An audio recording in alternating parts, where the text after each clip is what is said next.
get a heightened sense. And I can imagine that probably would be the difference between being able to see visually, with being able to experience life with melanin versus none.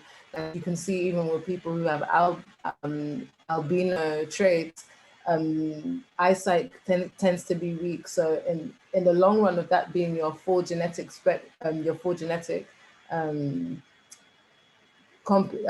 disposition, I can only imagine that how that would affect them. But Trey's back, so I'll let him say his point. Thank you so much, Mary. For me, when I read that part, it was like, of course. I didn't know before reading this chapter that that was the case, that melanin played a major role in directly affecting the right side of the brain. And that's the side that Western society takes a large act upon its existence to suppress that part of the brain. So how we learn in ways that stimulate the left side of our brains, and that's by design, because that also affects our pineal gland, our like third eye. So that's why a lot of people are unable to see what's happening to them. They cannot see past the fact that they're living in a cycle of suffering that is institutionally have been validated by the system or by supremacy. They rather fight amongst their family members. They rather fight amongst other black people in gangs, other non-white people in gangs. There's so many systems that lead to our destructions that could be avoided if we had, access to our third eyes, access to our, our emotional intelligence. Like our emotions allow us to decode symbols. You look at something and it makes you feel sad. That's just not by coincidence. That thing that you're looking at is designed for destruction, for annihilation. Like the badge, the cross, all these things. So when I read this, I was like, oh my God, of course. And she just writes it so elegantly, where it validates a lot of my thoughts that I had before I had access to this type of knowledge. Anyone else want to share how they felt when they heard this part, read this part?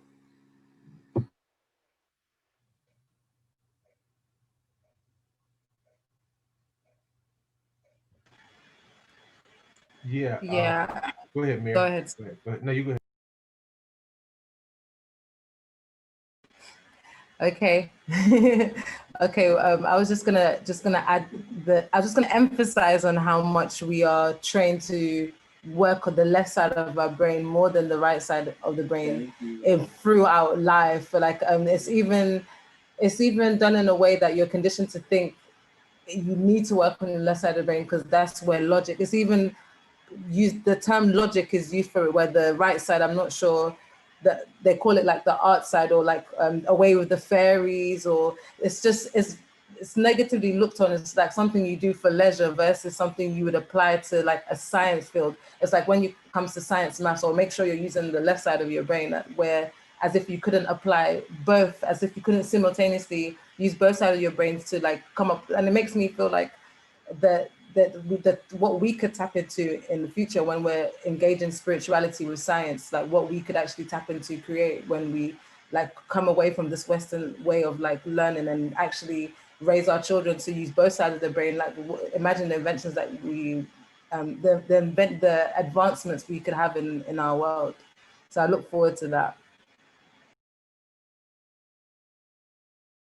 Thank you too for your insight. Wow, good stuff. I hadn't thought about that either. How they actually promote one side and suppress the other, right? And like uh back to love, compassion, uh doing for others requires creativity. Like I don't just come to your aid when you're in need. I might see something that Trey Swall, that they may not even thought about. I might say, "Damn, looks like you need a bigger bag to carry your stuff in," and go get it for you. You know, do things. What's the word I'm looking for? Do things without being asked. That's right brain stuff. You know, that creativity, you know, having fun,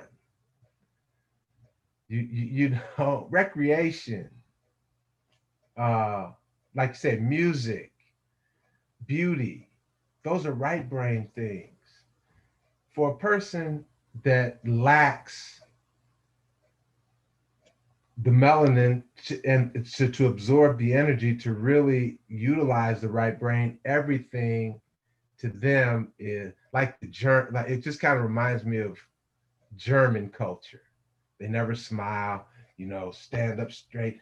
The goose step straight, just no spirit, no spirituality. You know what I mean? No culture, no life. Just dead ass discipline. And just I'm excited about this because you know we get to have the beautiful natural creativity and love that gives us a natural ability to just love and create and do beautiful things. I don't know what else to say. Yeah, I want to comment on what you just said about how the German culture is just discipline orientated. I think a lot of white people, if you read the Yurugu and understand how they go about separation of the mind, like separate everything so you can control everything. So they make a big deal about being able to control their mind. And I guess that would look like discipline. What's the point of having discipline if your discipline just leads you to kill and destroy? You know what I'm saying? So I think that's a really great point. How discipline is really big in white culture, but there's still no spirit. There's no soul. You know, you can use discipline to create, peace in society, or you can use discipline to continue plundering and conquering the world, which is what the white people have continued to do. So I think that's a really great point, Ben. I totally agree. I was actually, from what I wanted to read, it brings me to the next point that I actually wanted to talk about in terms of this. This talks about the fact that white people, non-melanated people actually have a deficiency to use their right side of the brain, and this affects how they decode and do symbols. But if we think about it in terms of these games, you think about it in terms of how they have controlled their people to basically work for them, as like when you was talking just now, so I was thinking, yeah, they're soldiers. There's so like their brains have been trained, disciplined to kill others, but like this has been implanted in them from their own conditioning, from like the fact that we're seeing these games and decoding it. They've been raised on these games with their, as yay tots, their fathers have been taking them to these games, to the bullfighting games, and they've grown up seeing it. So the symbolism has gone into them of what they're meant to do, as well as us learning about the fact that they are trying to be. I've jumped into bullfighting, but it's just let me just read that part of the chapter and then I'll explain what I mean. Symbols and the decoding of symbols has yet to become a major arena in the interest of the study in Western civilization. This is regrettable at one level, yet very understandable at a deeper level. Decoding is the symbol. Decoding the symbol is an activity not unlike that of one of the physical scientists who places matter and living substances under the lens of light microscope or an electro microscope for the purpose of gaining deeper insight into the understanding of the structure of the function of that matter. In both instances, decoding the symbol and examining matter under a microscope, the process of investigation serves to refine our knowledge and influence our behavior in the universe. I'll stop there just to basically say, as if maybe on the outside, it seems as if it's not a major interest of the European Western civilization, but in terms of like what they've been able to do for for the conditioning of people, the conditioning of themselves around the games, is basically teach white people to see us as the army, as a target. The symbolism of killing the bull itself literally guides them of fear black. You come away from that and you'd fear black, or you'd fear the any melanated person that you walk past in the street, in a sense. So I feel like the Europeans from a long time, whoever has designed all of these had in their mind that the symbolism will basically control and navigate their people to do the work for them of continuing the fight of the oppressing and depriving melanated people.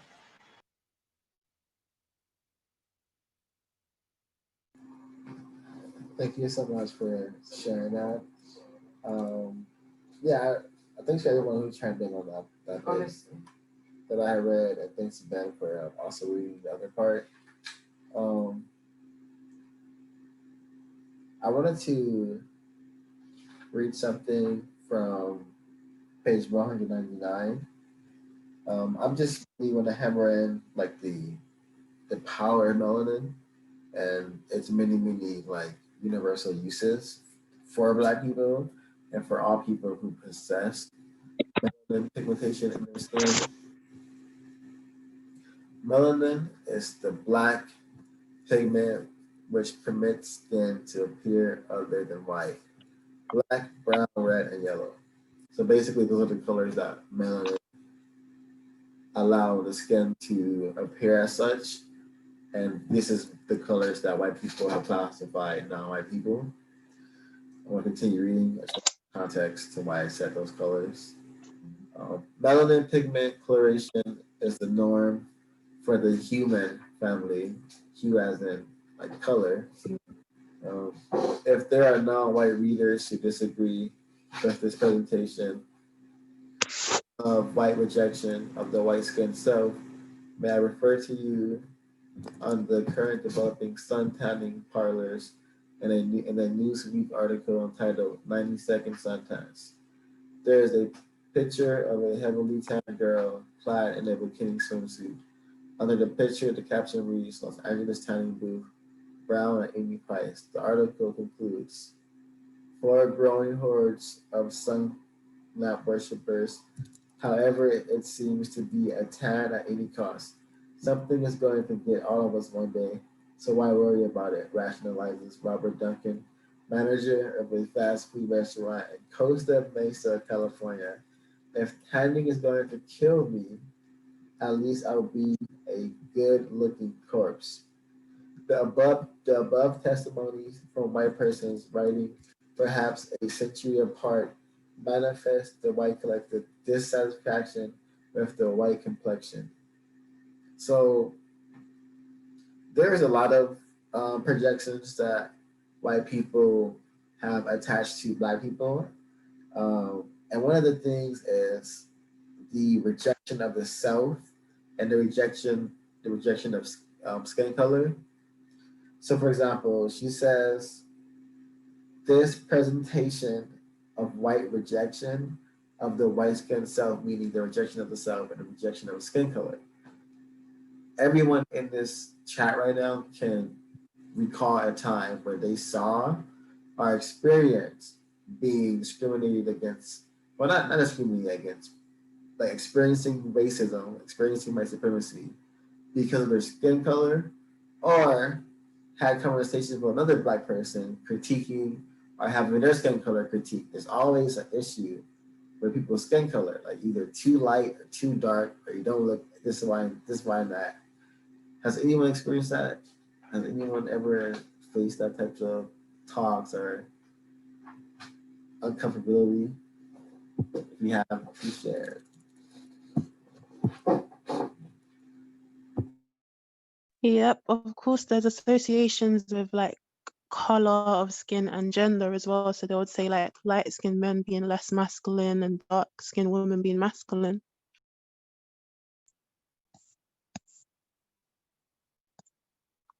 So. Say that again.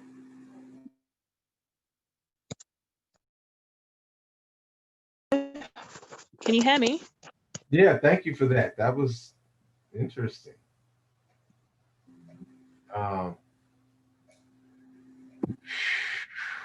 Man, this stuff, you know, good hair, bad hair, you light skin, dark skin, you know, red, yellow, black, all this, you know, color consciousness, right? Um, I've always surrounded myself with people. My best friends are Mary's complexion. My closest cousins that I run with, my closest friends are all. I always kept a lot of, you know, my father's complexion. You know, ironclad around me all the time. So I was really fortunate. Something happened to me. I don't know what, when, how, or what. That I always saw myself as that complexion. I just, and I never, you know, amongst my black friends, they would joke with me and call me white boy. They would be messing with me, you know, calling me white boy.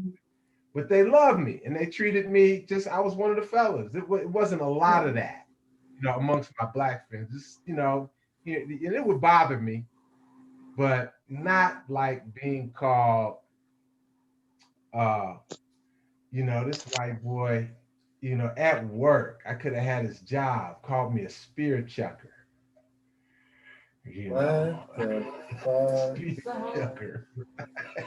But that wasn't the topic. The topic is like variations of color, having conversations about color. Why does that shit always have to come into the conversation? Especially when you're talking to white folks. Yeah, yeah.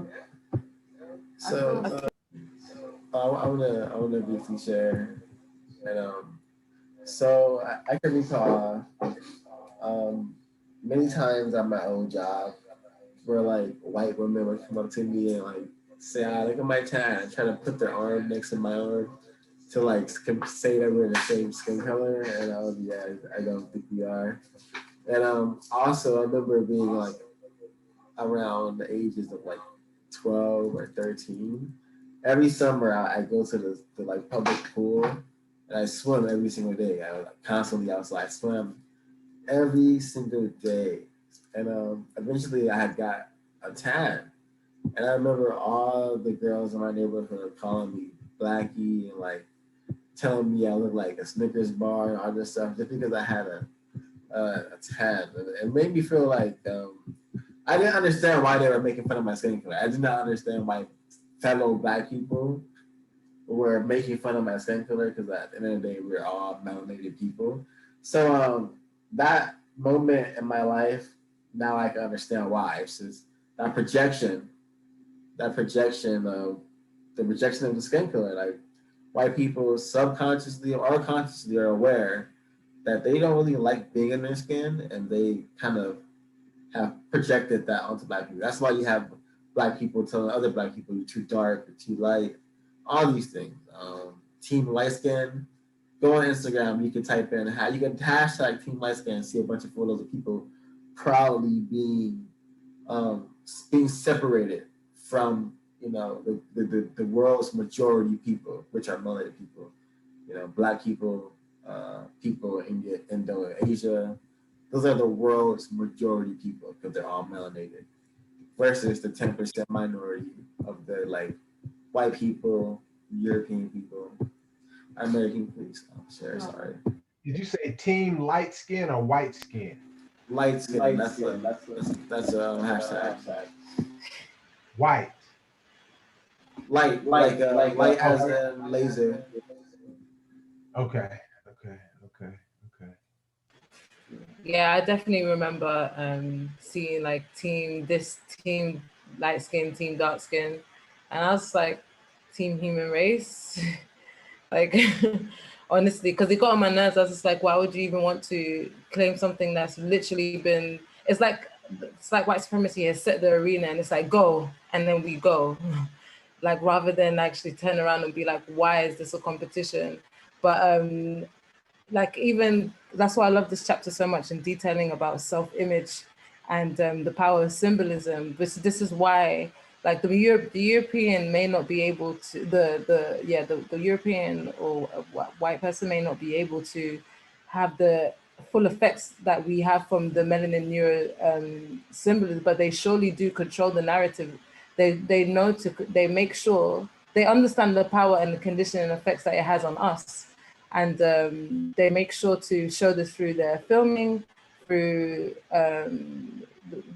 the games, the symbolism, but mainly like they control our narratives mainly through in media, and in understanding the power of symbolism, you they put off. I feel like they show people what their roles are. Like you'd see a lot of mixed race women growing up being like a love interest, or they'll assimilate them to basically you will get better status if you hook up with a white person, or if a black person's on screen, they're like the angry best friend or the funny best friend or quirk. So they literally put them in positions of this is how you should be taken, and it's the symbolisms that later permeate through society, and people start treating you according to the imagery that they're taking on. And of course,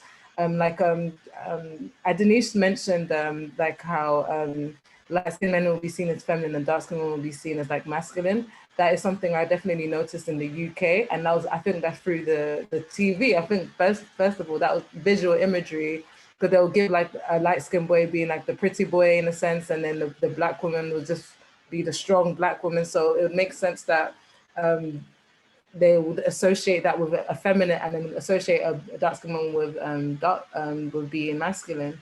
It's something I definitely had to deal with, assuming black women don't feel pain, so they don't give them and they're not unless a black woman like basically like proper asks for epidural, they won't even offer it to them in hospitals. And this is all through the power of imagery of showing the symbolism that this strong individual doesn't need anything, so therefore they don't feel pain.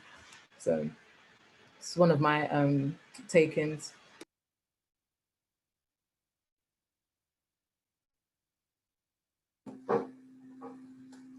Awesome. Yeah, that was powerful.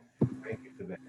Just want to add one thing. When you mentioned about swimming, I was in Compton as a kid. You know, I'm born and raised up here, but my family's in a lot of family in LA and stuff. So we would go there every summer, and we had close friends in Willowbrook, which is like, you know about Willowbrook if you're from LA. Yeah, yeah, of course. Willowbrook is rougher than Watts. You know, It's like more poverty. It's like sandwiched between Compton and Watts. And we were at the swimming pool, all black. And my mother was in there with us, and her best friend, black, and our family. You know, we were at the swimming pool. And I got up on the diving board. I couldn't have been any more than 8 years old, something like that. And there was a line to get on the diving board. And this black kid said, "Hurry up, you white nigga." Wow, that's fucked up. Because they were all tripping because, you know, my mother was perfectly comfortable around all those black people. And he said, "Hurry up, you white nigga." But other than that, I didn't really have to trip too much on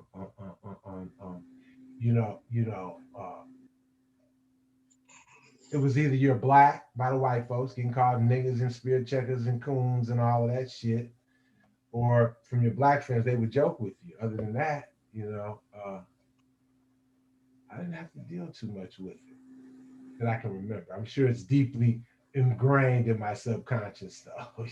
Yeah, white supremacy teaches us to treat black people poorly, like as the basis. But also, there's a scale. I believe that the more melanin you possess, the bigger target you are. So the more hate you will experience throughout your journey, throughout the white supremacist environment as you're living every life. So, but that's what I think. I always hear about that. How people say like it's a spectrum, it's a scale. Everyone's suffering, but not everyone's suffering the same. The hate goes to all of us, but there are routes that are taken to do such. Not to say that any route to death is pleasant. So I do want to talk about the bill now and the symbolism of the bill. So before I start about it, what were some of y'all's thoughts about money before y'all were given this knowledge?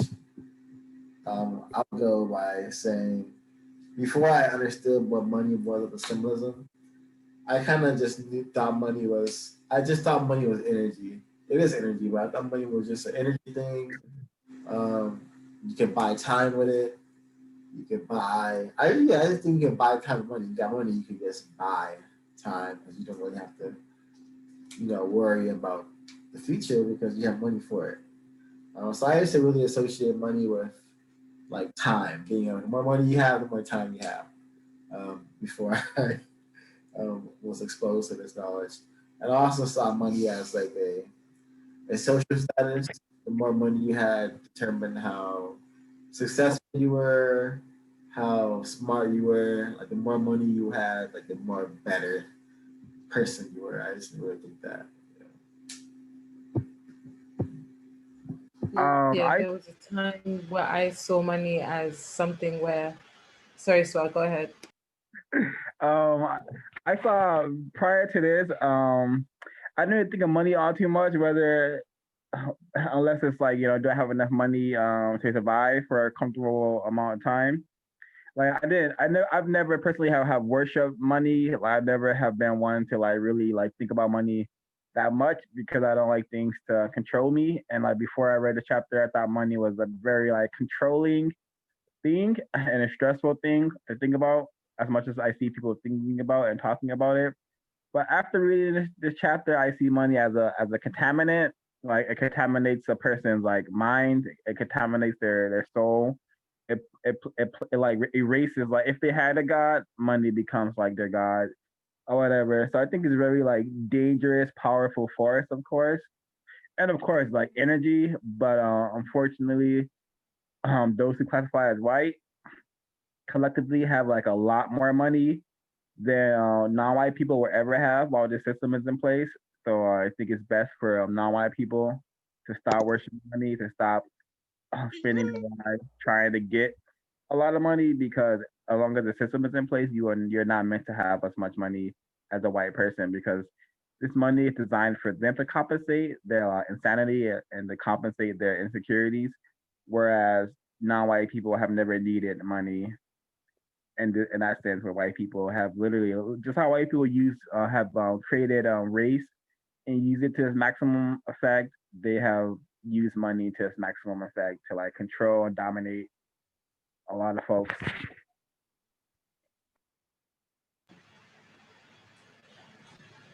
For me, money beforehand, even through reading the text, I still understand the significance, but it's going to be a while before I break away from my original source of money. Money is an energy. That's my later understanding of money.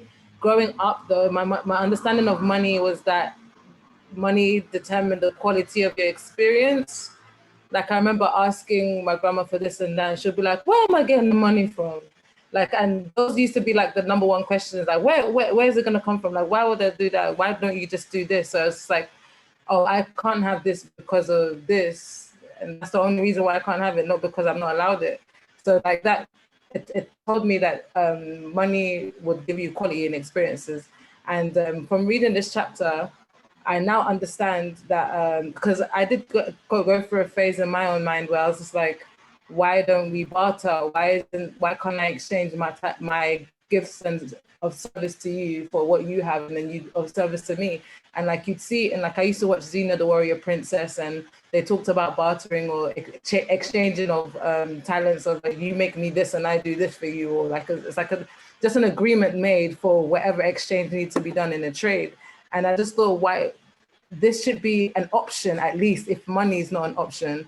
And then reading this chapter, it's unlocking so much understanding for me. But it's almost as if, okay, so I looked at the fact that most African and human family continents, Brazil, Australia, Asia, most tropical, most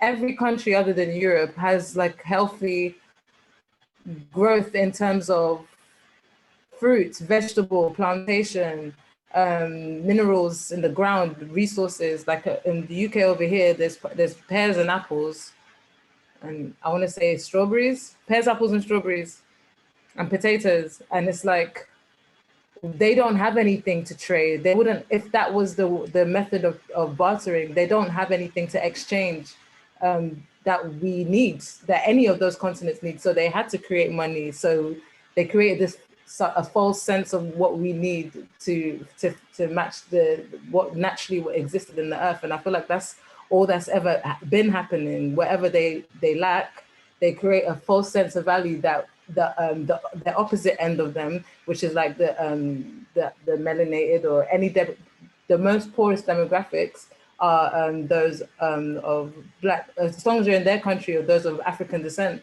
African Americans, Native Americans. Native Americans have money now because of the casino thing.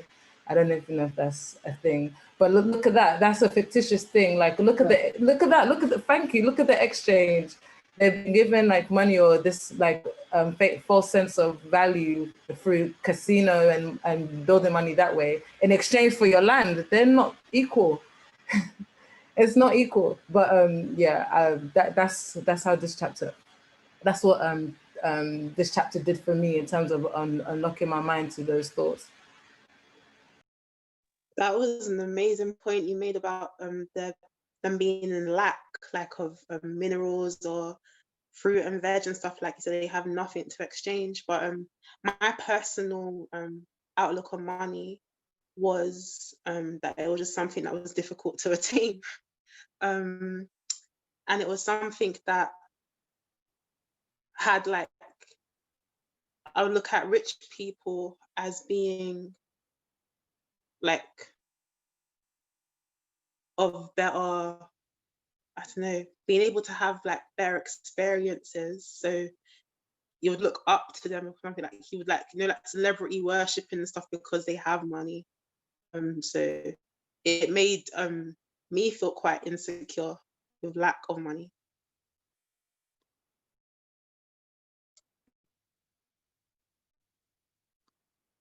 Thank you for that.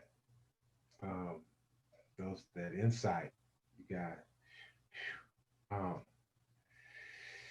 Power, you know. I grew up in the streets in San Francisco and Oakland, you know, South Side, Hunters Point, Sunnydale. I didn't grow up in the projects, but it was surrounded by them in East Oakland. It's all about that paper, man. It's all about that paper chase. It's all about money. Get your money, man. Why? Why? Because it symbolized freedom. Simple as that. You got money, you can go places, do things, do what you want to do, yada yada. It's freedom. It symbolizes freedom. Lack of money, slavery. Prior to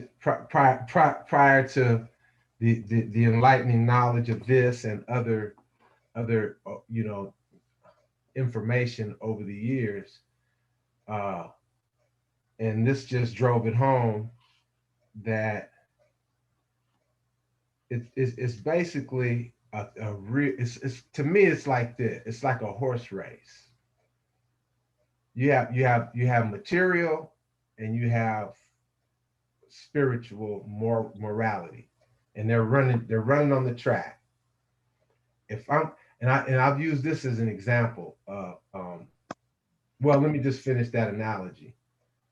If my main concern in my heart, inside my soul, is getting money, then that means I'm compromising my ethics. Now, that's not to say I have no concern for money. I don't care about money. It don't mean nothing to me. It's running a strong second, okay? Because we got to live and survive and use our money for our cause, to lift ourselves up and to move forward and to progress and to evolve, right? But if I'm compromising my ethics, if I'll do anything for money, if I compromise my morality for money, then I'm, you know, it's just like this. Am I on a creative path or am I on a destructive path? If I'm putting money first, that's destruction. You're gonna destroy yourself. You're gonna destroy others, and that's you know. But if I stop and think and say, wait a minute, the law of circulation says that if I'm giving, if I'm more concerned with giving, and this is the bottom line, if I, in my heart and soul, more concerned with giving than I am receiving, uh, I have an opportunity to have peace and have self-confidence and have self-esteem and, you know, and to grow. But if I'm more concerned with receiving, getting, get, take, uh, that's all you get. That's you're running into a brick wall, and that is going to, you know, if you run into a brick wall, it just smashes up everything and tears up and causes total devastation and total destruction.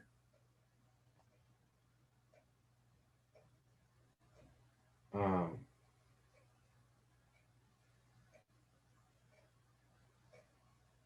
so yeah, not money before. What is it? What's the hip hop saying? Money before what? You know, I don't know. money for before. You know, it's a derogatory, you know, statement towards women, right?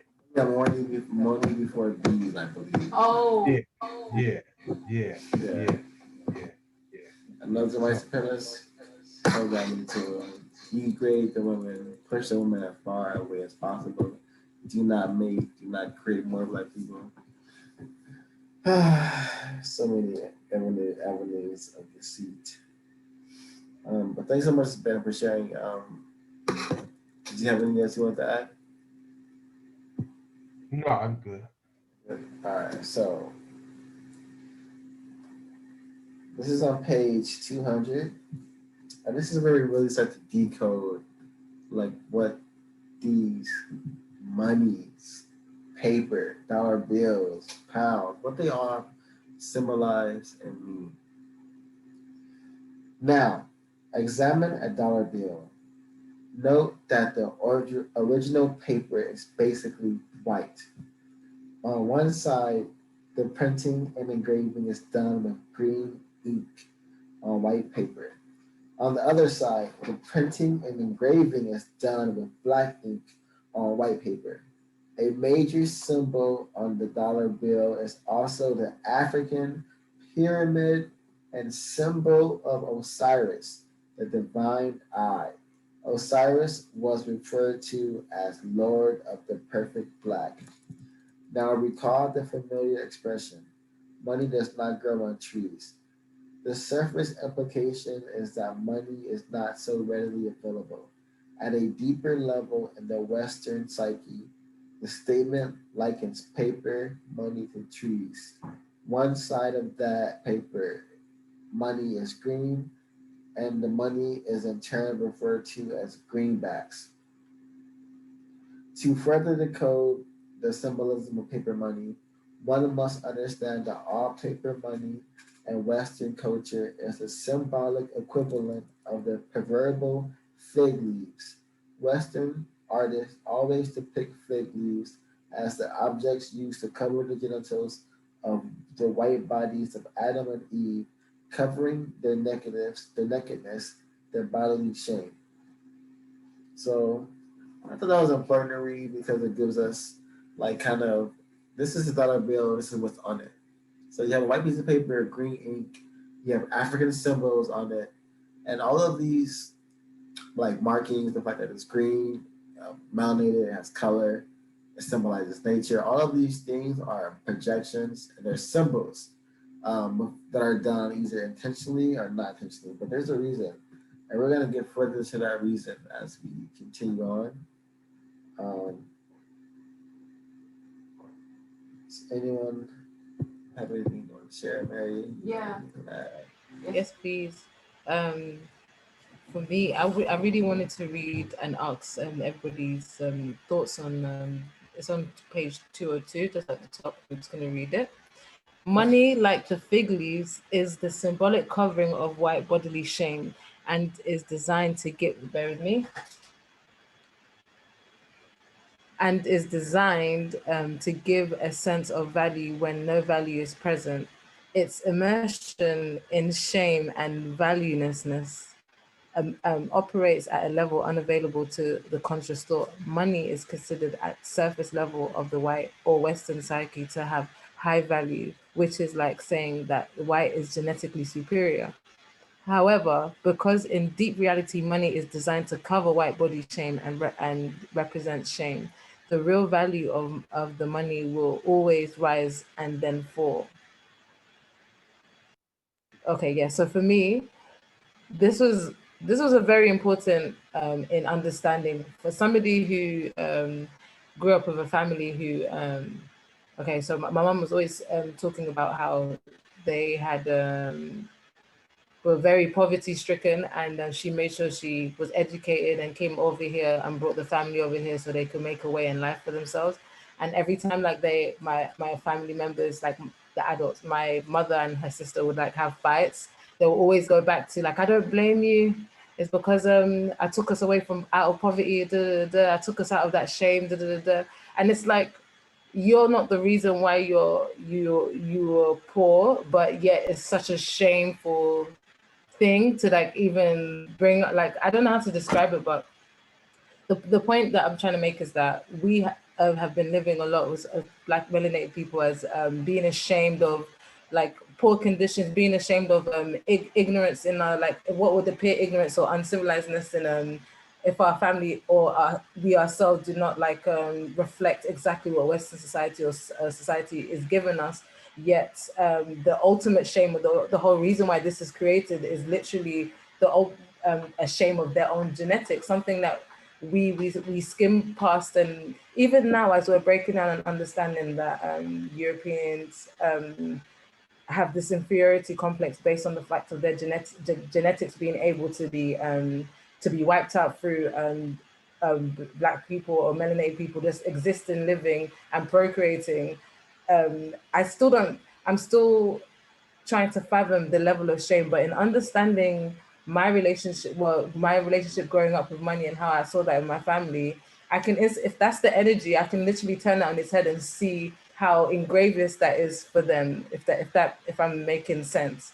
But yeah, it was extremely fascinating to understand that the money is literally created so white Europeans would literally feel a sense of higher value in terms of like, okay, so it's not genetics, but I'll say money is almost the equivalent. It's to like the freedom to live through being a healthy person versus society giving you structure that the freedom to live through having money.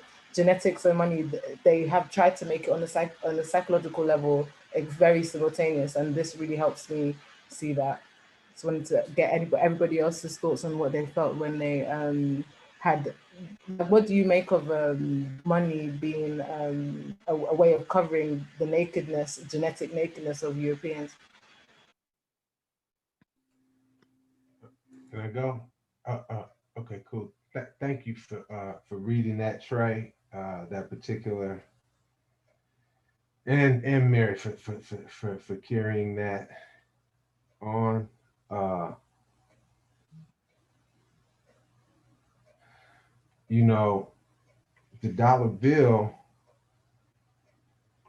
Oh, what was I gonna say? So much. It's so it's so much. It's so rich. Well, what I wanted to share initially was that I was in a socialist country, and I was a younger version of myself, and so I was probably in my 20s. Not probably, I was in my 20s, early 20s, as a matter of fact. And so I went. I was in Kenya, and we went over to Tanzania, which is a socialist country. And you're meeting people. We stayed at the YWCA, so it was a cooking school, and there was some beautiful girls there. So I'm trying to learn Swahili, and I'm speaking broken English. I mean, broken Swahili and English, and mixing it with English. And I'm just doing my normal California swag, Mac Daddy line, talking to the girl, telling her some crap about, if you stay in touch with me, I can bring you to America and give you this one. I'm painting this picture, this picture of all of the luxury that I can offer you if you come to America with me. And she looks at me like with this blank expression, like, okay, yeah, and um, wasn't impressed whatsoever, right? And I was like, she looked at me and she was like, okay, that's fine, that's all fine and dandy. Um, you want to come up to my room? It wasn't because of all of this stuff I was offering her. It was simply because she liked me. She was attracted to me. Simple as that. It was the first time I ever had a human experience with a woman, just straight one human being to another, where money was not an issue, was not involved whatsoever, right? And that's when it occurred to me that, like, in growing up in a capitalist society, every waking thought is two thoughts. How much is it going to cost? And how much am I going to make? I mean, every subconscious thought, every motion, everything I do, even take some toilet paper, how much toilet paper am I using? I mean, every single thought behind it in the capitalist world, how much is it going to cost? Or how much am I going to make? And it's like, I realized at that time that that's not a human experience. That's a subhuman experience where everything is based on material, physical, not morality, not ethics, not what can I contribute to you as a human being? How can I how can I how can I enhance your life with words and actions and deeds and concern and compassion and empathy? It goes out the window when all I'm thinking about is all I got to do is get you, entice you with something material, which in fact places you in the category of an inanimate object. So, we're what this brought up for me was we learned, this society has taught us to learn to, how does the saying go, to love our things and use people to get them. Instead of loving people and using things, we use people and love our things. And then, shit. That's a very important statement. Um, Loving things and using people versus using things and loving people. Wow. Yeah, I agree. Yes. The way you said all that, Ben, very elegant, very. Thank you so much for sharing. That level of capacity. That's on page 201. Just wanted to give more insight to the correlation of money and skin color, or lack thereof, skin color. This decoding allows the slang and the sense symbolic expression frequently used by blacks in America, give me some skin, to be placed in a more meaningful perspective. On the surface level, this expression means give me your hand, skin touching skin, to shake as a greeting.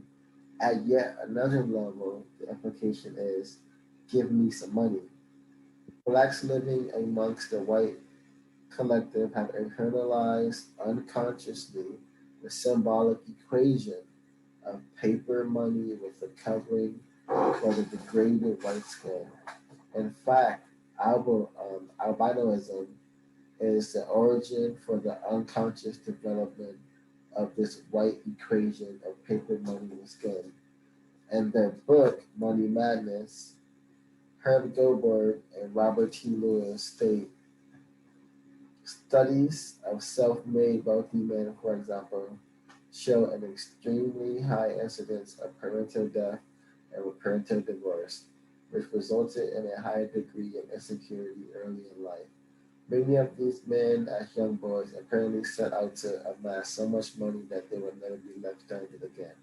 They also were faced with assuming adult responsibility while still children, and they tried to put themselves and others that they didn't really need to depend on parents. Does this not parallel the experience of the rejected albino mutants who created Western civilization and culture?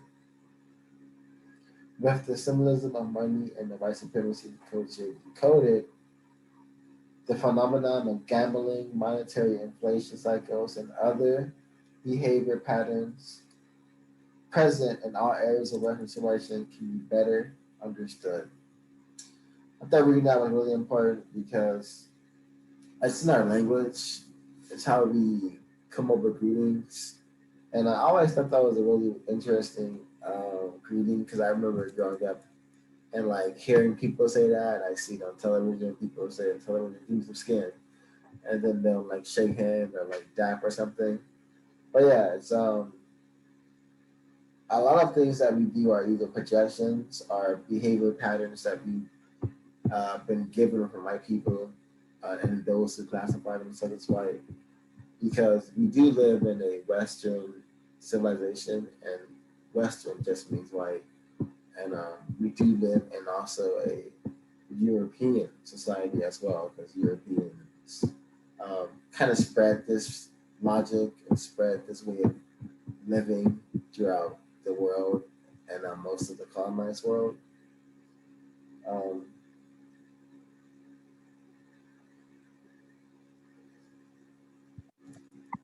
if no one has anything to add, I do want to read something else.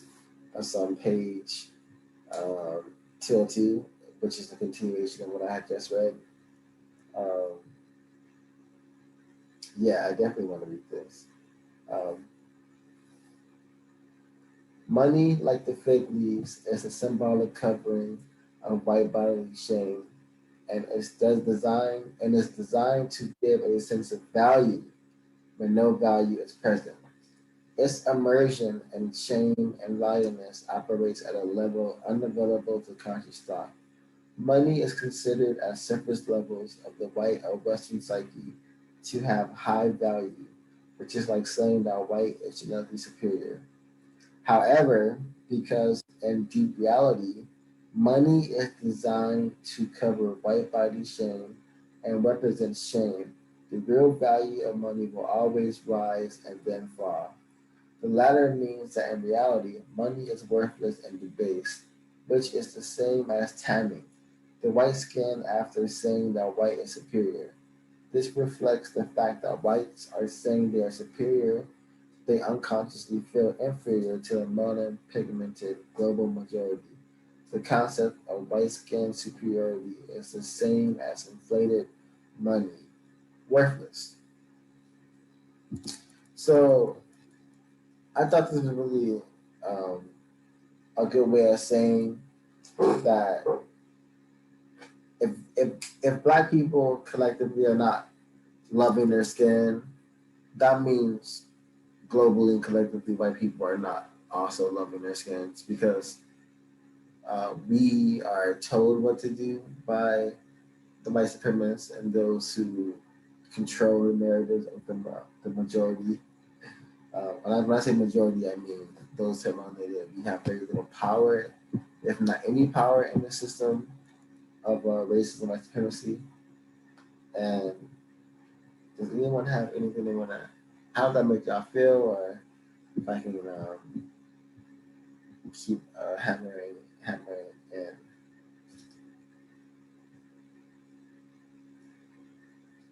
I think it's scary. Reading this stuff is liberating and enlightening and empowering and all of those things, but it's also chilling and scary. It's upsetting, actually. I'm feeling upset I was feeling a little upset after reading this, that the entire global worldview,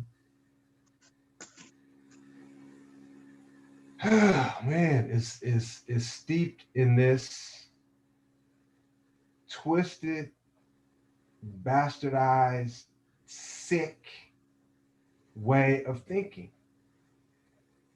And that it almost brings me to tears, that the entire globe is operating from a place of shame.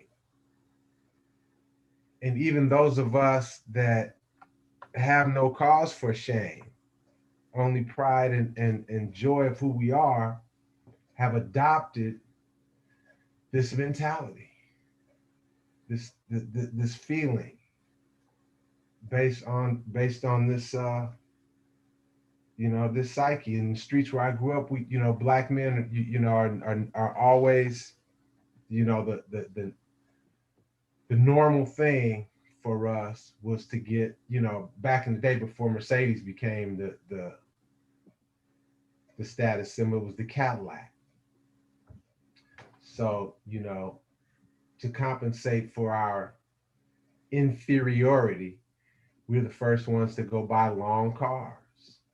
And, even that persists even today. You don't see rich white people wearing big gold chains and big diamonds hanging off their necks and going dripping ice and have to show off all their Gucci and all of their. You see them doing it. They set the standards. But if you look close, if you pay attention now to who's has to have all the Gucci, you go to the airport and you see all this. What's the luggage that everybody has to have? It's not Gucci, it's the other one. Anyway, designer, all of this stuff. The Louis Vuitton, is that what you're talking about? Balenciaga. Yeah, Louis Vuitton. You gotta have Louis Vuitton. Now, I used to want a whole set of Louis Vuitton luggage. Now, when I see I got some really good quality luggage, and it's basic, right? There's no designer. I'm happy with it, right? And I go there and I see people with Louis Vuitton luggage, and it really, it gives me a sense of pride in myself, that I don't have to do that. I don't have to. And it makes them transparent. Like, that's somebody that it's called, what is it called in the industry? It's called super ego. And this is white supremacy in a nutshell. Super ego accompanied by low self-esteem. Right? You create this super ego to hide your low self-esteem. So when I see people, I have a Mercedes myself. I bought it for different reasons, but that was there. That was there. I'm not going to deny that inferiority complex had something to do, partly to do. This was 15 years ago. I got the cars, but it was there. It was part of that psyche. It was definitely. I'm not going to deny that it was part of my inferiority that caused me to buy the biggest Mercedes, not just a Mercedes, the biggest one that they make. But now I get to, just after reading and growing and becoming more in love with myself and my core person, I get to enjoy it and let whomever has their opinions and their views of what they see, let them have them.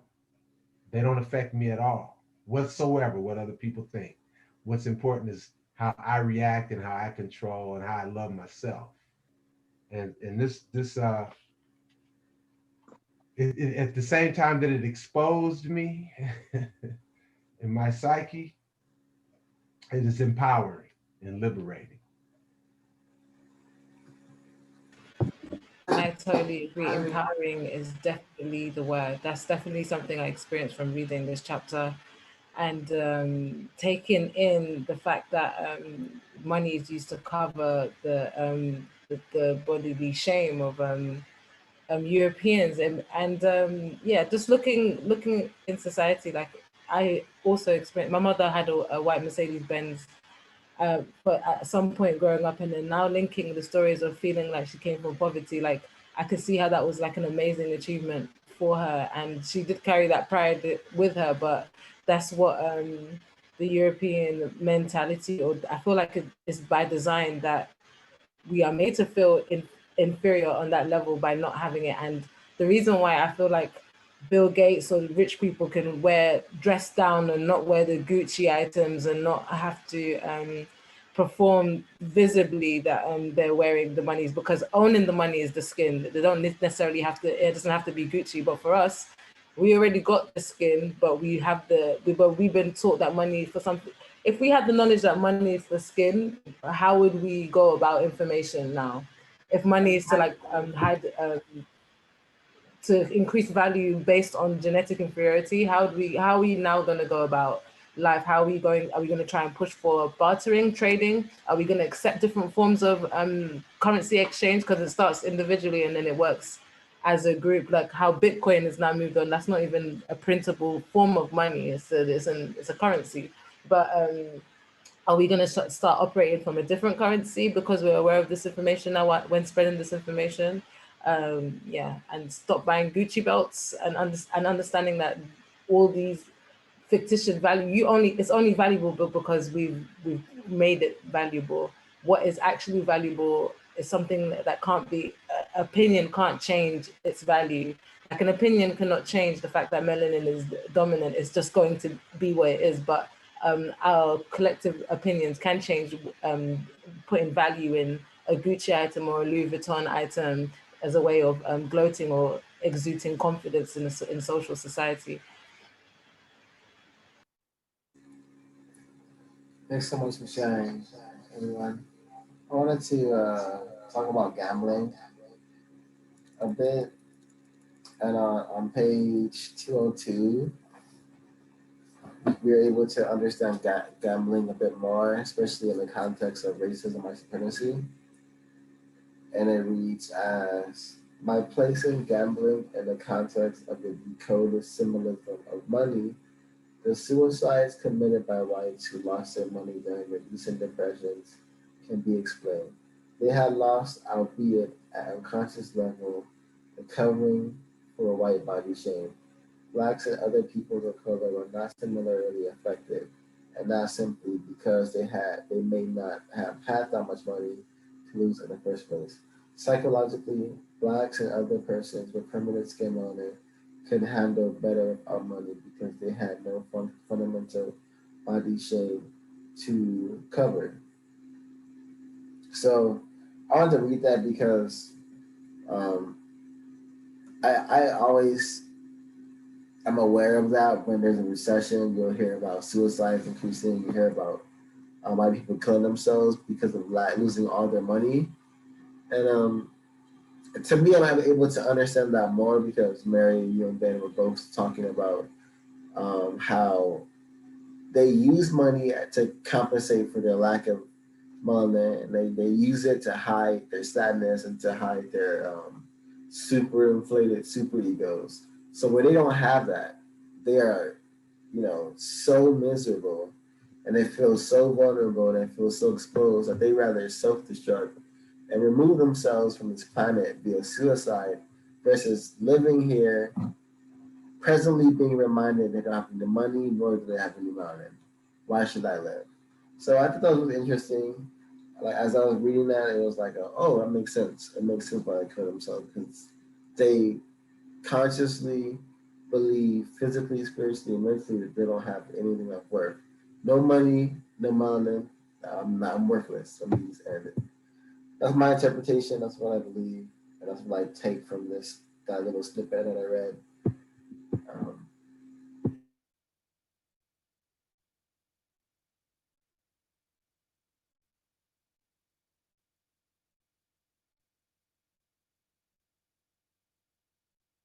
These people do not want our children getting this information.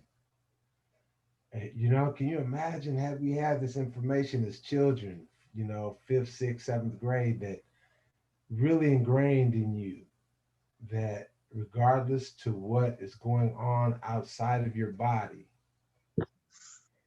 you have melanin, and that's more valuable than money. And so that creates an internal relaxation, like a confidence, a joy, like a security. How about that? A feeling of security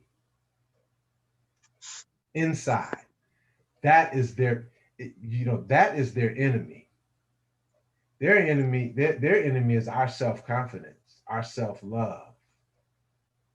Yeah, they may want to materially and physically oppress us, but how they really, and they've been successful at it, is destroying the self-esteem.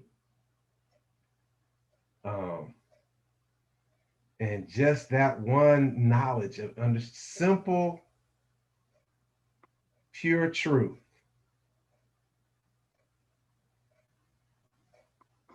We'll start to be able to see the real enemy and start to love each other and to see it as an absolute atrocity, not only to murder uh, one of your own, but to even harm one of your own physically. And not only just murder and harm, but harm in any way. This is what we're talking about here, not so much uh, uh, destroying the white man and criticizing and ripping up the white man. Yeah, we're doing that. We're ripping up white supremacy. But the primary purpose of this is for our own self-love, to increase self-esteem and self-worth. And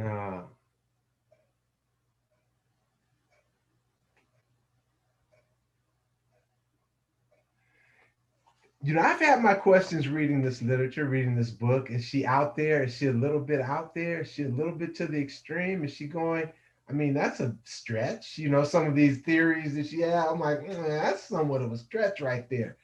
But you keep reading, you continue reading, and then it comes, you can't deny it. It's undeniable.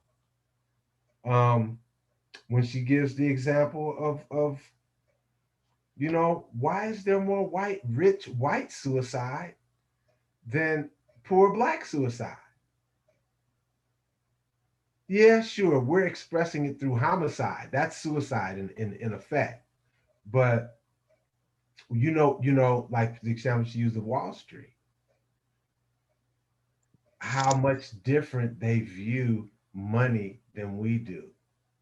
Just imagine for a moment a person that grows up their whole life. They're born, they grow up, they live their entire life without ever having a concern about money. Never.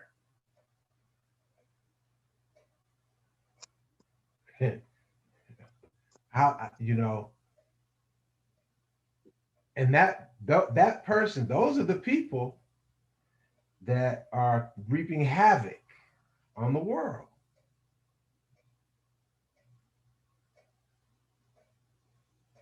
Never had a concern for money at all ever in their lives. I totally agree. Thanks so much, Ben. I do. Let's want to talk about gold, because gold is another form of money, and I do want us to read this part together so we can be immersed in what the symbolism of gold is. So I'll share my screen and I'll start reading, and then whoever wants to jump in. Let me just get my screen shared quickly.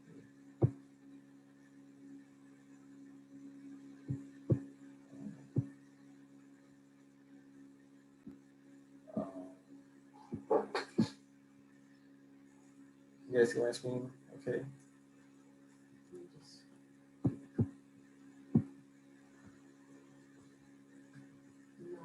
Can you guys see my screen?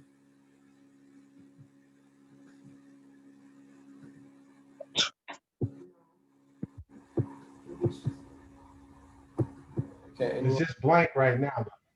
It's blank right now. Yeah, it's nothing there. Okay, there it is. There you go. All right. Can you guys see it? Yeah. All right. I'll start. The symbolism of gold and the white supremacy system is quite similar.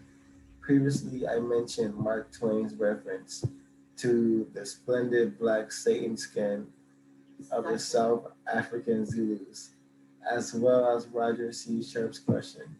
After all, what's the point of sunning all over one part of you? Sorry guys. After all, what's the point of sunning all over if one part of you gets golden brown and another bright red?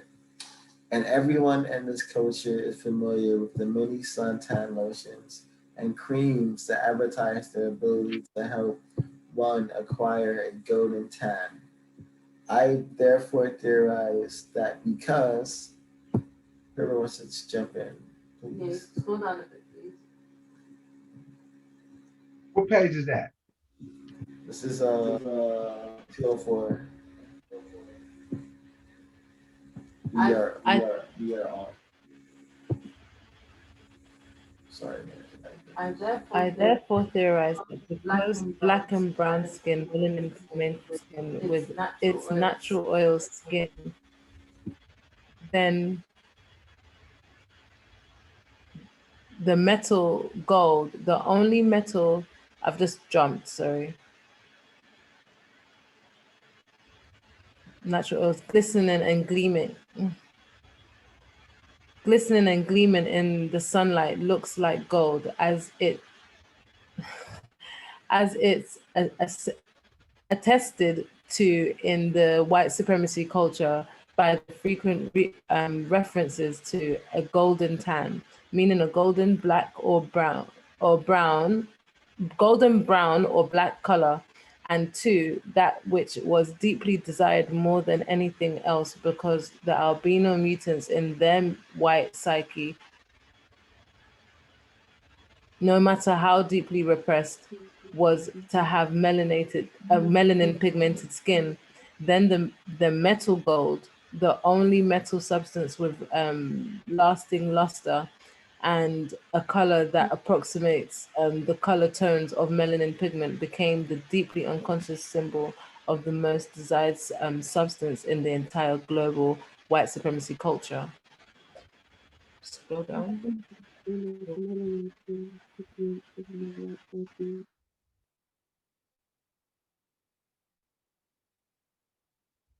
And can someone continue to this is simple for a moment? Someone finish that part. The possession of gold, right there. Gold is then the symbol for melanin skin pigment in the white psyche. That Yes.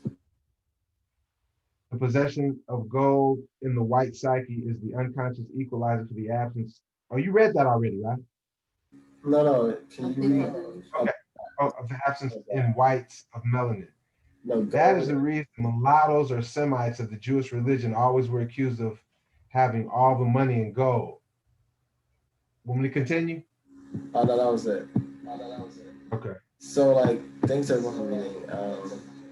So, do we have a better understanding of what the symbolism of gold is? It's connected to sun tanning. It's connected to, like, just a symbol of to white people being closer to blackness, having melanin. This is why they tan. This is why they do things to make themselves perceive to exist as black people. And I just keep going back to tanning because it's the most obvious feature that white people still do today. Either by going out in the natural sunlight and tanning and trying to make their skin golden brown, or the fact that they have actual sun tanning booth where you can hop inside a tube and like burn your skin more black if you're white, black in general, or in your mind closer to brownness, which in your mind is black. And it's interesting because while you see white people sun tanning, you see black people using skin cream to make themselves whiter. You know, so that's to me interesting. I know they just have to they just had to ban suntan. I mean, not suntan. They had to ban skin bleaching cream, and I think it was Nigeria. I'm not sure what place did it, but there's a country in Africa that banned skin bleaching cream, which I think is very, very positive. I don't know what it was. So I don't want to say which one. I don't want to guess.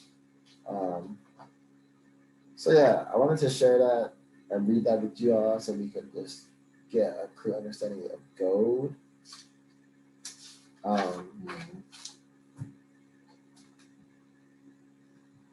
Reading that for me, it just redefined the relationship that we have in the world with gold and how it's collected on such a mass scale. How they'll take, like, I remember there were so many years in the UK when they were like just requesting for your broken gold chain. If you have one earring, like exchange it for money, and I was just thinking, you want everybody's gold. You're gonna, of course, they're gonna melt it down and do whatever. But I just thought, why is it such a pressing thing on TV? And it was for like a couple of years that was going on for. If you think about what Gaddafi wanted to do, he wanted to he wanted to create an African currency backed with its natural resources and use gold coins again. And then, of course, we saw how quickly that was snubbed out because of the power that would possess. Not only that, like the way that we as Black people generate electricity through like wearing gold, wearing even silver, copper, and the way that it reacts with the sun. Like you could charge your crystals with under copper and it energizes it. And I'm sure that the basis for gold will be like a higher energizer and charger. Like gold is how do I say? Gold is associated with the sun in terms of alchemy and what it represents, and that just shows you the energetic levels that it can possess, and the fact that it's synonymous to melanin, or it's. I know that when I'm really healthy and my bloodstream is clear and I reflect in the sun, it looks golden, and I think that's not for no reason. Even when you look at your skin, you see like multiple colors if you look really close, and once the sun hits that under sunlight, it reflects golden. And in understanding that that can happen, I understood that with cleansing ourselves and cleansing our blood, there's something in it. There's something deeper than that. Just how Dr. Frances Cress Welsing has explained, there's something deeper in terms of how our connection with gold and our melanin. And yeah, this chapter just helped, this, especially the part that Trey just read, just helped me solidify and understand fully the fact that the war on gold and why the fact that certain cultures embrace gold is not for no reason. I want to do more research into it. The Mandingo tribe is one of the things is gold, and I want to do more research into understanding why through that lens, so I can understand our relationship with gold better.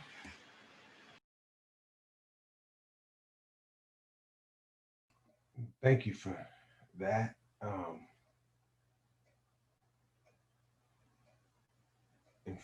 Enlightenment, Mary.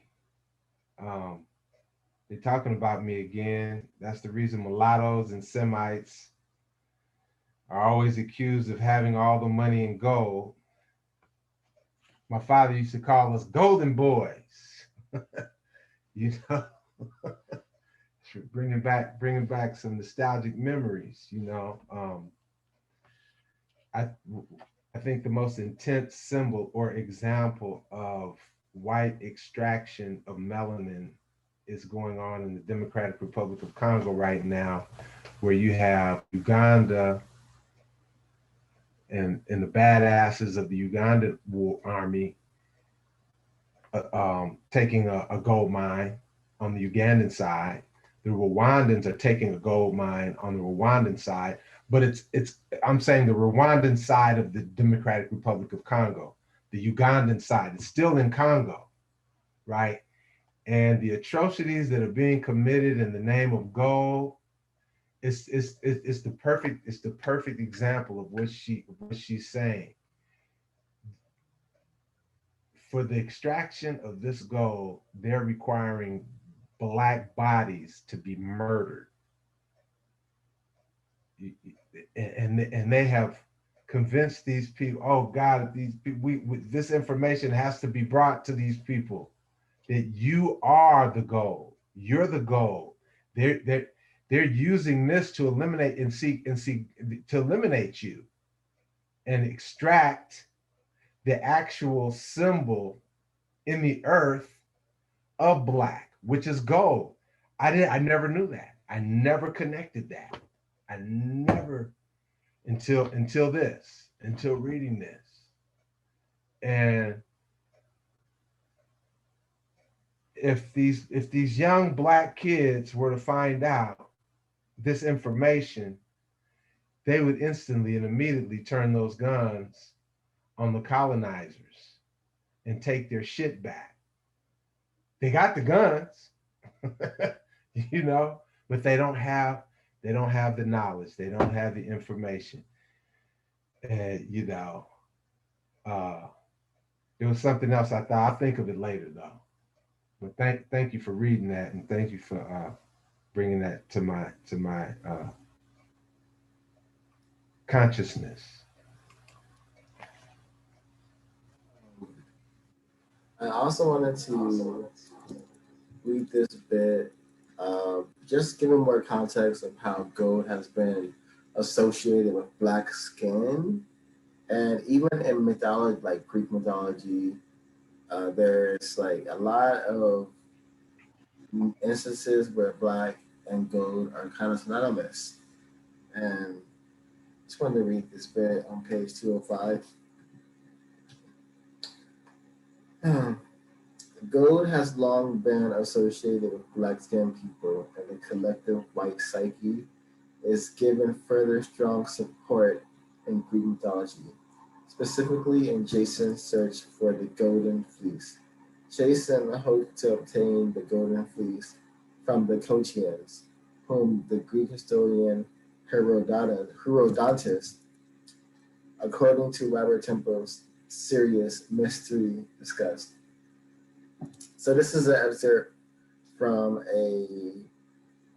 basically a story and someone's interpretation of what gold and a search for the Golden Fleece and association with Blackness. My own idea of the subject was based first on the fact that they, the Colchians, have Black skins and woolly hair. Not that amounts so much as other nations have the same. And secondly, and more especially, on the fact that the Colchians, the Egyptians, Ethiopians are the only races which from ancient times have practiced circumcision. The phrase Golden Fleece is made up of two words associated with Black people. Gold denoting black or brown skin, and fleece denoting lamb's wool or kinky hair. The search for the Golden Fleece becomes a search for melanin. J.E. Surla of Surla's Dictionary of Symbols says that the Golden Fleece is one of the symbols denoting the conquest of the impossible or ultra reasonable.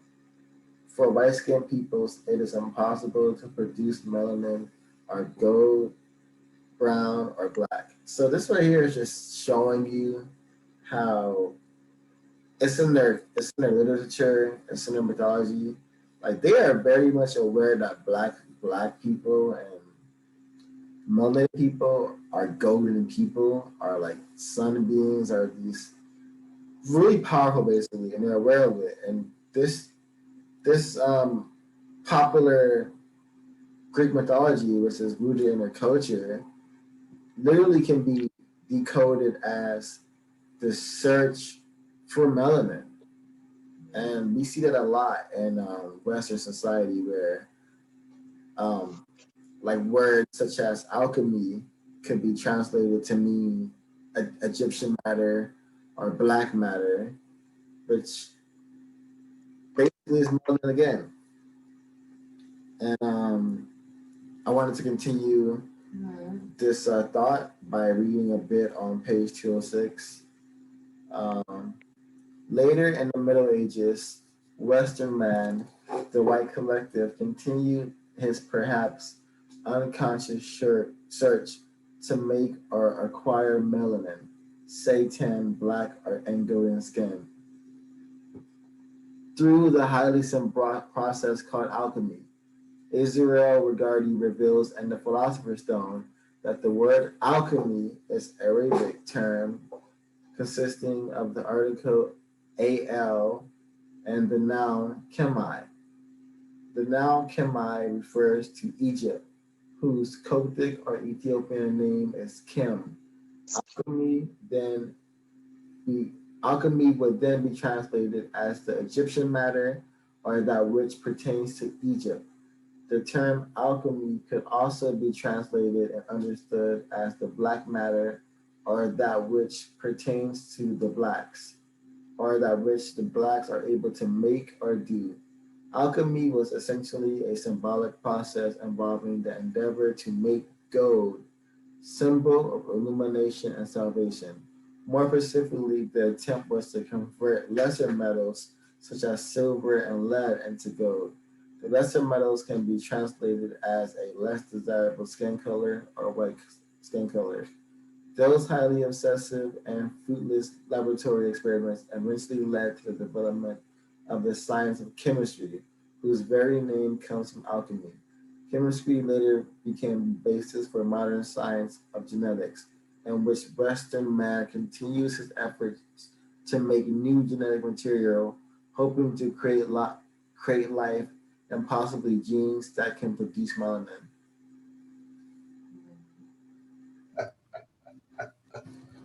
Woo! It's everywhere. It's everywhere. Phew. Mary, you want to share some stuff? No, actually, what you read is what I wanted to share. So, great minds in that sentence. But I wanted to just ask, really and truly, like, how's everybody's like relationship with chemistry? I know growing up for me, chemistry was something that I stayed like as much as I loved science. I loved biology so much, but I stayed away from chemistry because I was just like, I'm not even gonna try and figure this out. But the fact growing up and understanding that the word chemistry comes from that word chemet and it means what is it? The black matter, and understanding that that whole science is dedicated to the unfolding and understanding of the genetics of melanin in every way, shape, or form, because it's all encompassing. It made me feel like cheated out of life. It made me feel like if I had any of this understanding, if I had made any kind of association or relationship to chemistry being originating from the great black or the black matter, I know I would have made more of an effort, or just felt like it was meant for me, as opposed to seeing it as pharmacists do this and I don't want to be a pharmacist, and the people who I see are pharmacists, or the doctors that I see are, like, I did have a black doctor, but I felt like that was extremely rare, and I was actually very proud of that, having that in my GP. But I just completely disassociated myself, and now I would love to like build that connection again, and because laboratory experiments is something that I do definitely want to dabble in, but those are so many things I felt like would just, I guess this is not my lane, but yeah, in understanding the relationship, it just brought me to a point where I'm just like, if I have an interest in it, and that not only do I have like a spiritual long term and a lasting relationship with it, I should know it. It's like my point of duty to try and find some understanding in this realm. So yeah, I just wanted to share that.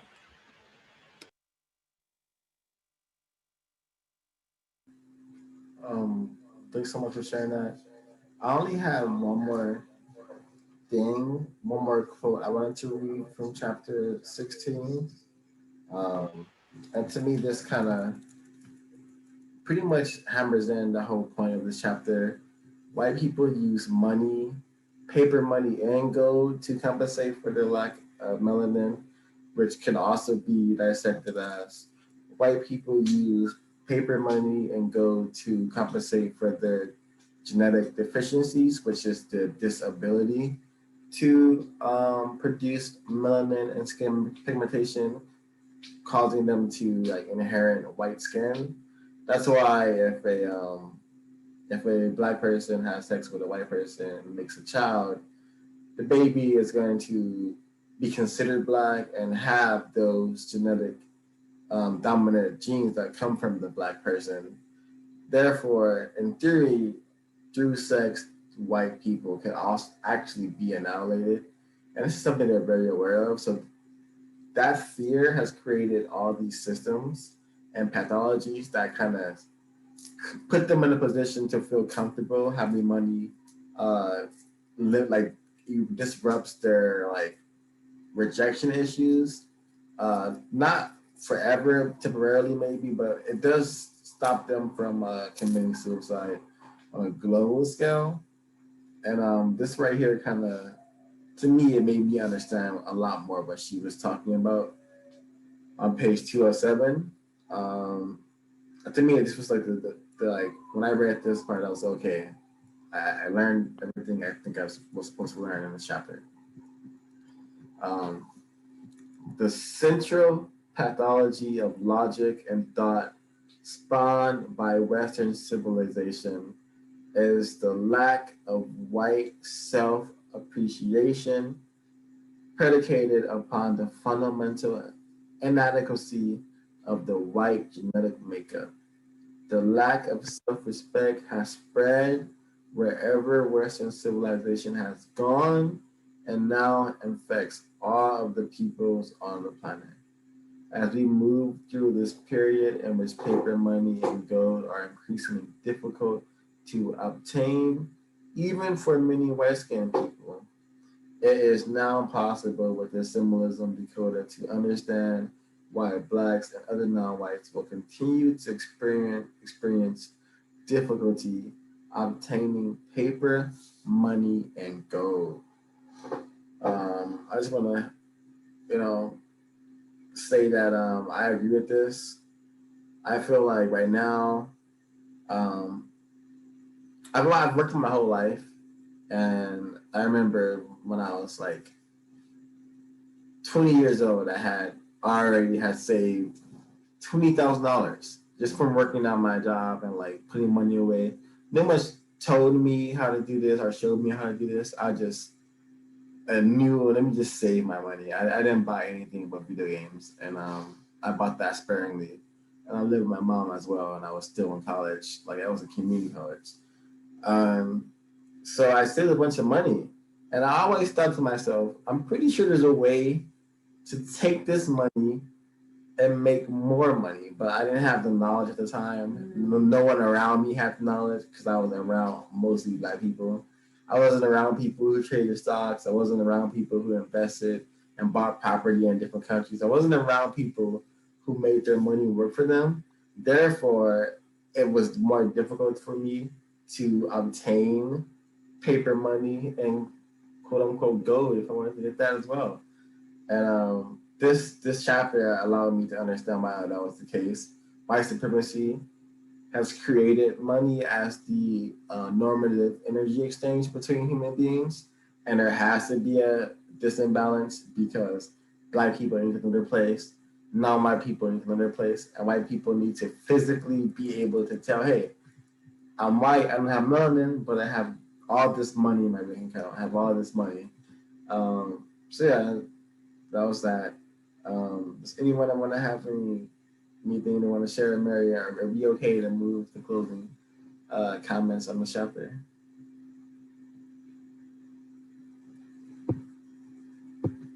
I'll say, yeah, everything you read was beautifully done. So, and definitely the areas in which that I had like noted and sparked down and written down that sparked my mental, I believe that we've covered. So, I'm happy to move on to closing.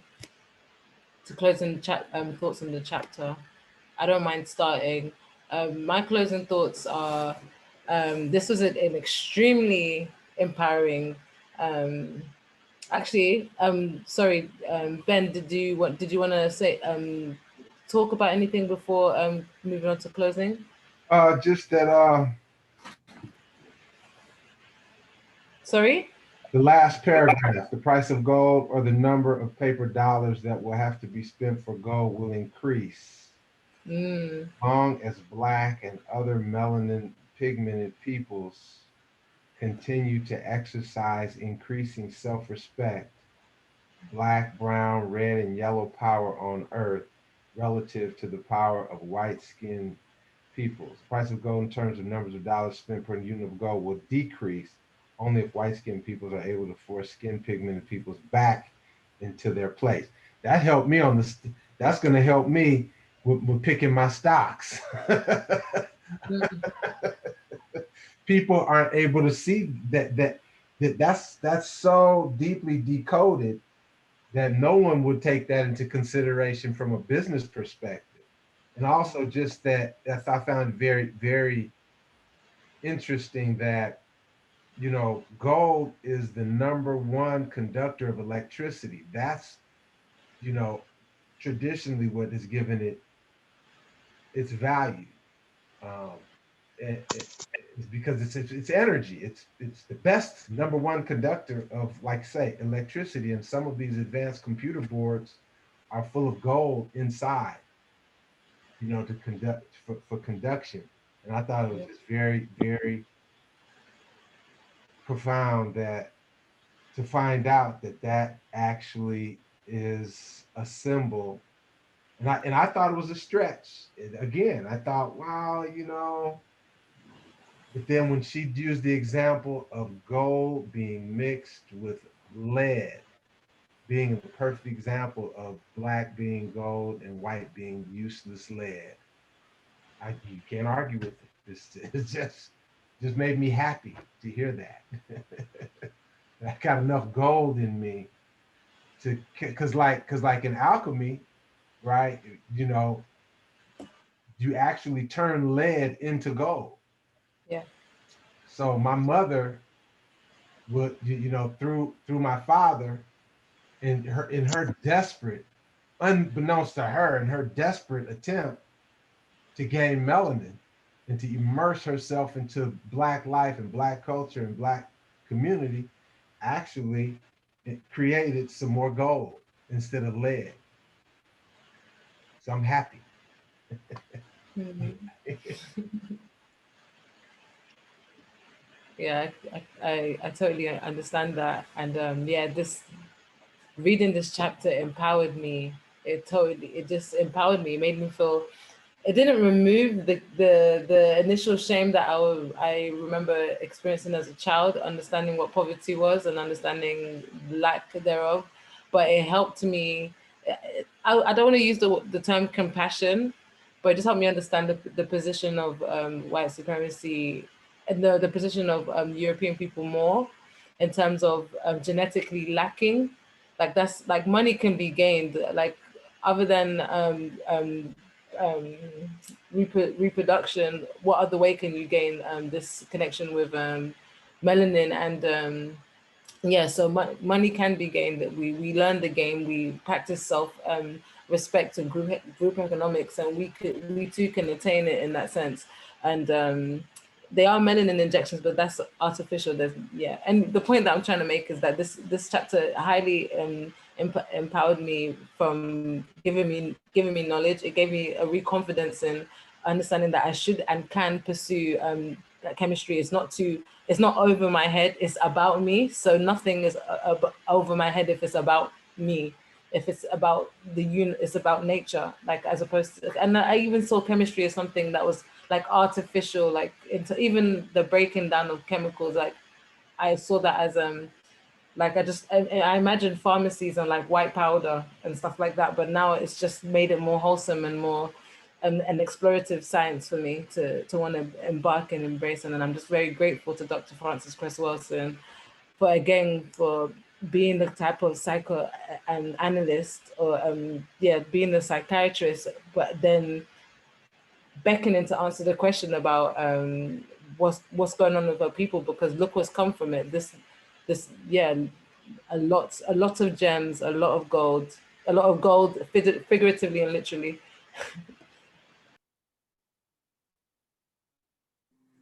Yeah, thanks everyone. I already shared my comments, so I'm gonna go ahead and stop this.